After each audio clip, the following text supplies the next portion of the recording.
Bom, eu tenho duas dicas para te dar a respeito do recesso forense de 2021. Primeira, vamos lá. Do dia 20/12 a 6/1 de janeiro, nós teremos duas situações acontecendo em conjunto, que é o recesso e a suspensão. Recesso forense e suspensão, então, não são a mesma coisa? Não são a mesma coisa, tá? E do dia 20/12 ao dia 20/1, aí sim nós teremos a suspensão. A suspensão processual, ela é mais abrangente do que o recesso forense. O recesso forense, ele ocorre apenas do dia 20 de dezembro a 6 de janeiro. O recesso, mais a suspensão.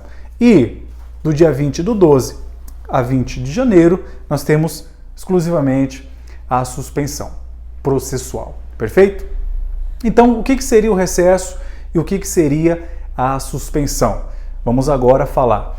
O recesso, ele ocorre, tá, para uma pausa no Poder Judiciário, tá? Nós vamos falar aqui das regras gerais, porém é necessário que você veja aí no Tribunal de Justiça do seu estado ou no Tribunal Regional do Trabalho ou Federal do seu estado. Os tribunais superiores também será necessário alguma adequação, mas o que for falado aqui, basicamente, são as regras gerais do recesso que ocorre em todo o nosso país, em todos os tribunais, tá certo?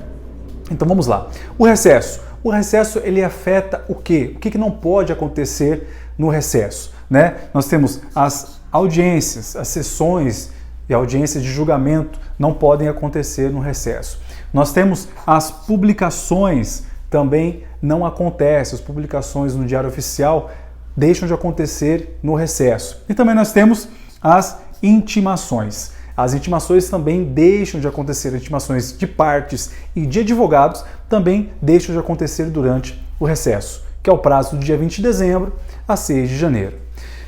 Passado esse prazo, tá, do dia 6, nós teremos vigendo apenas a suspensão processual, tá? E, de acordo com o Código de Processo Civil, as publicações e as intimações voltam a acontecer, tá? Então aqui nenhum deles acontece, nem audiências, publicações e nem intimações.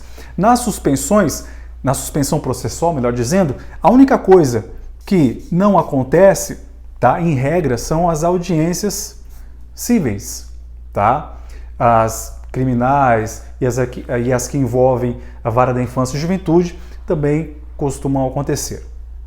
Então, suspensão apenas das audiências e, logicamente, né, dos prazos, tá? Os prazos não correm, não são computados. Agora vamos entender a diferença de suspensão e interrupção, tá? Isso é fundamental para que todo advogado ele possa se dar bem nesse período. A suspensão, ela tem o efeito de fazer com que o prazo que já estava correndo, já estava sendo computado, ele paralise e volte, não é? A partir do dia 21. Perfeito? A suspensão, ela tem esse poder. Paralisa o prazo e volta a correr normalmente, volta a ser computado normalmente após o término da suspensão processual, dos prazos processuais. E a interrupção? A interrupção é diferente, tá?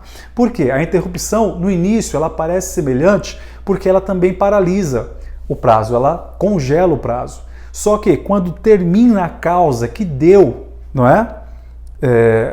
A interrupção, né? Quando termina aquela causa que gerou a interrupção, o prazo ele não volta a correr de onde parou. O prazo ele volta desde o seu início. Perfeito? Então nós estaremos diante, guarde bem isso, de uma suspensão e não de uma interrupção, onde os prazos voltam a correr de onde parou. E se algum prazo iria se iniciar nesse período aqui, ele não se inicia. Ele irá se iniciar logo após o dia 20, ou seja, no dia 21. Por quê? Porque o próprio dia 20, tá, de acordo com o Código de Processo Civil, está incluído no período de suspensão dos prazos processuais. Perfeito? Gostou dessa dica? Coloque em prática, compartilha com quem você acha que precisa saber dessa informação. Forte abraço e até lá!